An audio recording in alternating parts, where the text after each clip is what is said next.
As part of your proxy filed with the SEC, you will describe the various management proposals that are on the ballot for shareholder consideration at the annual shareholders meeting today on Zippy Point.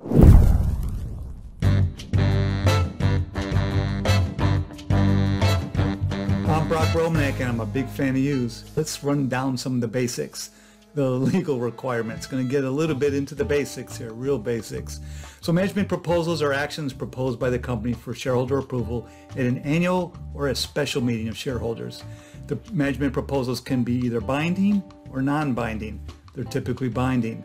There are a number of laws, regulations, and corporate governance documents that govern shareholder meetings and the proxy materials that relate to these meetings, including the disclosure requirements and the votes that require a management proposal to pass. Section 14 of the Securities Exchange Act of 1934 was the last time you looked into the actual act, as well as the accompanying SEC regulations, including Schedule 14A. Those are all collectively known as the proxy rules.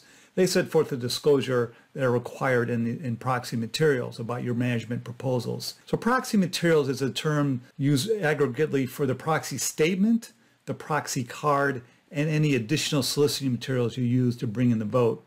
SEC regulations provide also the rules for the distribution of these proxy materials and the solicitation of proxies. Proxies are another word for votes. I have a separate Vid-Guide about the difference between the proxy card, voting instruction forms, the notice of internet availability, and the actual annual meeting ballot. So there are also state corporation laws. You look to the laws in which your company is incorporated, and then you look at perhaps the listing standards of the stock exchange where your company's stock is listed.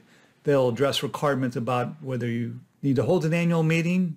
You do. What's the timing of that? And also delivering information to shareholders about the meeting.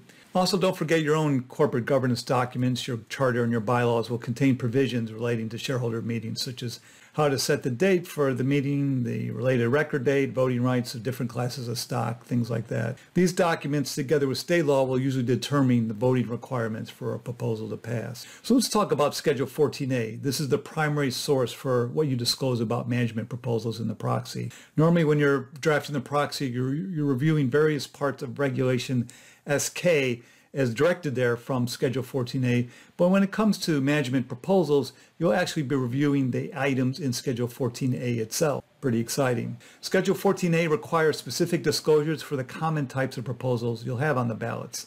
I have separate Vid-Guides for most of these common proposals. They delve into them in more depth, but let's briefly go over those. Item 7, that's director elections.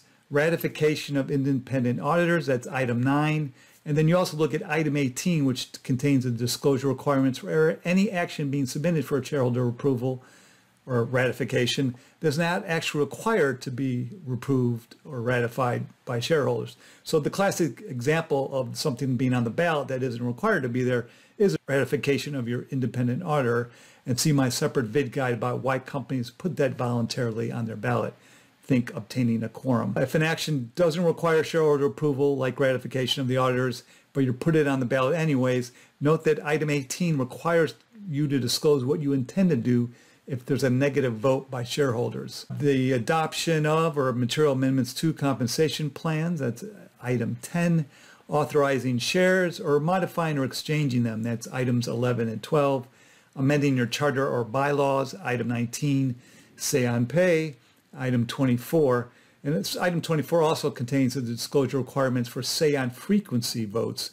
That's when you put on your ballot once every 6 years how often you let shareholders vote about how often say-on pay should be on your ballot, either every year, annually, every 2 years, biannually, or every 3 years, triannually.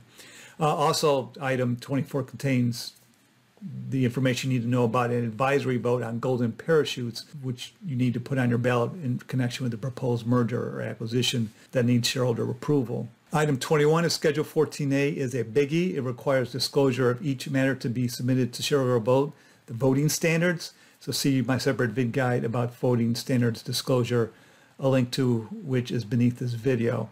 Item 20 is the catch-all, a general disclosure requirement for proposals not otherwise enumerated in another item of Schedule 14A. It requires a brief description of the substance of each matter, substantially to substantially the same degree as required by any of the other items of the schedule.